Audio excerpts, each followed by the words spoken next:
আসসালামু আলাইকুম। সংবাদে আপনাদের সবাইকে স্বাগত জানাচ্ছি। আমি ফিরোজ তোহা। শুরুতেই আরবে কেবলস সংবাদ শিরোনাম। পুরোদমে ইরান ইসরায়েল যুক্তরাষ্ট্রের মধ্যে ভয়াবহ যুদ্ধ চলছে হামলা পাল্টা হামলা। এরই মাঝে আমাদের হাতে এসে পৌঁছেছে যুদ্ধের সর্বশেষ গুরুত্বপূর্ণ সবথেকে তাজা আপডেট সংবাদ। মার্কিন রণতরী আব্রাহাম লিঙ্কন ডুবাতে এবার ব্যালিস্টিক মিসাইল ছুড়ল ইরান।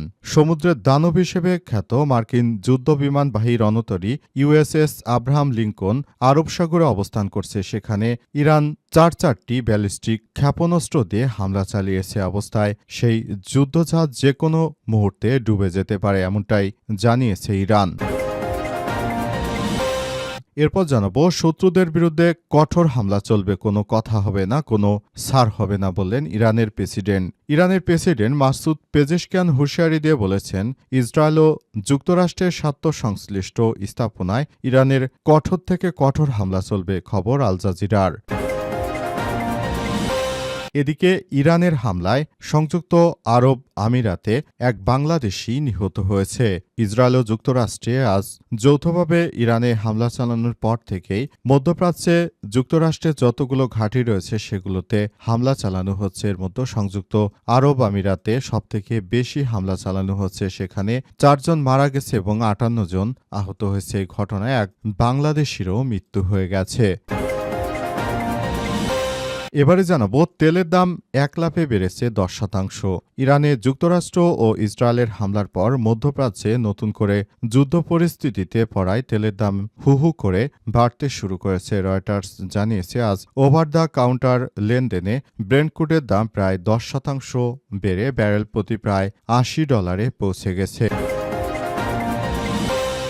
এবং সর্বশেষ জানাবো, খামেনিকে হত্যা আন্তর্জাতিক আইনে লঙ্ঘন বললেন শেহবাজ শরীফ। ইসরায়েল ও যুক্তরাষ্ট্রের যৌথ হামলার বিপরীতে ইরানের প্রতি সংহতি প্রকাশ করেছে পাকিস্তানের সর্বোচ্চ ধর্মীয় নেতা আয়তুল্লাহ আলী খামেনিকে হত্যাকে আন্তর্জাতিক আইনের লঙ্ঘন হিসেবে আখ্যায়িত করেছে পাকিস্তানের প্রধানমন্ত্রী শেহবাজ শরীফ। আজ শেহবাজ শরীফ এক বিজ্ঞপ্তিতে এই তথ্য নিশ্চিত করেছে। তিনি বলেন, কোনোভাবে একটি রাষ্ট্রের প্রধানকে হত্যা মেনে নেওয়া যায় না। প্রিয় দর্শক, এতক্ষণ শুনছিলেন সংবাদ শিরোনাম, এবারে বিস্তারিত।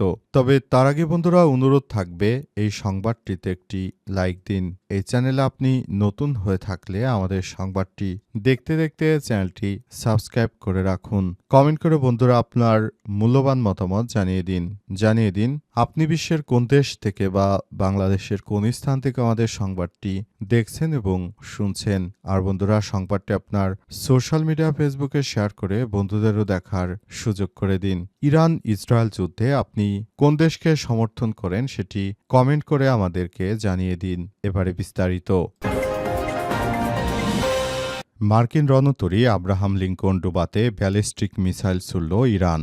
সমুদ্রের দানব হিসেবে খ্যাত মার্কিন যুদ্ধ বিমানবাহী রণতরী ইউএসএস আব্রাহাম লিঙ্কন আরব সাগরে অবস্থান করছে। সেখান থেকে ইরানে বেশ কয়েকটি ক্ষেপণাস্ত্র হামলা চালানো হয়েছে। এবার সেই রণতরীকে টার্গেট করেছে ইসলামী রেভলিউশনারি গার্ডস কর্পস আইআরজিসি। 4টি ব্যালিস্টিক মিসাইল দিয়ে হামলা চালানো হয়েছে। ইরান 4টি ব্যালিস্টিক ক্ষেপণাস্ত্র দিয়ে আব্রাহাম লিঙ্কনে হামলা করেছে বলে এক আইআরজিসির বিবৃতিতে জানানো হয়েছে। এতে বলা হয়েছে যে আব্রাহাম লিঙ্কন 4টি ব্যালিস্টিক ক্ষেপণাস্ত্রের আঘাতে ক্ষতিগ্রস্ত হয়েছে।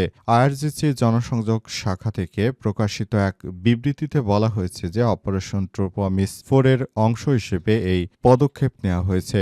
ইসরায়েল এবং এই অঞ্চলে যুক্তরাষ্ট্র এবং ইহুদিবাদীদের স্বার্থ সংশ্লিষ্ট লক্ষ্যবস্তুগুলোতে ইরানি সশস্ত্র বাহিনীর সাম্প্রতিক অভিযানের ধারাবাহিকতায় এই হামলা চালানো হয়েছে।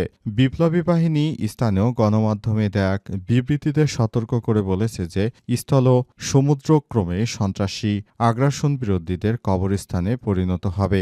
বিবৃতিতে আরও বলা হয়েছে যে সশস্ত্র বাহিনী সামরিক সংঘাতের একটি নতুন পর্যায়ে প্রবেশ করেছে এবং স্থল ও সমুদ্রে অভিযান আরও জোরদার করা হয়েছে বলে সেখানে নিশ্চিত করা হয়েছে। এবং বর্তমানে এই বিমানবাহী রণতরীটি যে কোনো মুহূর্তে ডুবে যেতে পারে। এটি যুক্তরাষ্ট্রের প্রায় $14 বিলিয়ন মূল্যের একটি বিমানবাহী রণতরী। একবারে সেখানে ফুয়েল লোড করলে এটি প্রায় 25 বছর পর্যন্ত একটানা এই বিমানবাহী রণতরী চলতে পারে, এমনটাই জানিয়েছে যুক্তরাষ্ট্র। তবে বাস্তবে সেটি হবে কি হবে না সেটি আসলেই বলা যাচ্ছে না, কারণ তাদের ইনফরমেশন হয়তো মিস্টেকও হতে পারে। শত্রুদের বিরুদ্ধে কঠোর হামলা চলবে বললেন ইরানের প্রেসিডেন্ট মাসুদ পেজেশকিয়ান। ইরানে যারা হামলা চালিয়েছে তাদেরকে কোনোভাবেই ছাড় দেওয়া হবে না, এমন ঘোষণা দিয়েছেন ইরানের প্রেসিডেন্ট মাসুদ পেজেশকিয়ান। তিনি বলেছেন, শত্রুদের আমরা কোনোভাবেই ছাড় দেব না। শত্রুরা যত বড়ই শক্তিশালী হোক না কেন, আমরা আমাদের এই আক্রমণ চালিয়ে যাব। আক্রমণে তাদেরকে কোনোভাবেই ছাড় দেওয়া হবে না। তিনি আরও জানিয়েছেন যে দেশজুড়ে যে ধরনের অনাকাঙ্ক্ষিত ষড়যন্ত্র শুরু করেছে যুক্তরাষ্ট্র, এই ষড়যন্ত্রকে অবশ্যই মোকাবেলা করতে হবে। পুরোপুরি পৃথিবীকে আমরা একরকম ধ্বংসের দ্বারপ্রান্তে নিয়ে এসেছি বলে এমনটাই জানিয়েছেন তিনি। তাই পুরো বিশ্বকে এখন থেকে এইসব প্রক্রিয়াগুলোর মধ্য দিয়ে যেতে হবে, এমনটাই জানানো হয়েছে।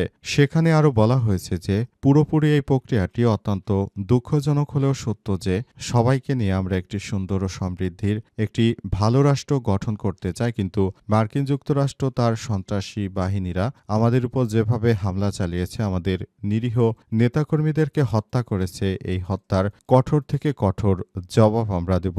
মাসুদ পেজেশকিয়ান আরও জানিয়েছেন যে সবাইকে বলতে চাই, আপনারা এখন অধৈর্য হবেন। এখন আমাদের হামলা করার সময়, আমরা হামলা করব, আপনারা আমাদের পাশে থাকবেন। মিত্র যেসব রাষ্ট্র রয়েছে তারা আমাদের পাশে থাকবে, এমন প্রত্যাশার কথাই জানানো হয়েছে। এবং বলা হচ্ছে যে এই প্রক্রিয়াগুলো অত্যন্ত নিখুঁতভাবে করতে হবে এবং এই প্রক্রিয়াগুলোর মধ্য দিয়ে আমাদের সবাইকে আরও বেশি এগিয়ে যেতে হবে, এমনটাই জানানো হয়েছে। পুরোপুরি প্রক্রিয়াগুলো এমনভাবেই নির্ধারণ করতে হবে যে আমাদের সবাইকে সব বিষয় নিয়ে খুবই গুরুত্বের সঙ্গে এগিয়ে যেতে হবে, এমনটাই জানানো হয়েছে।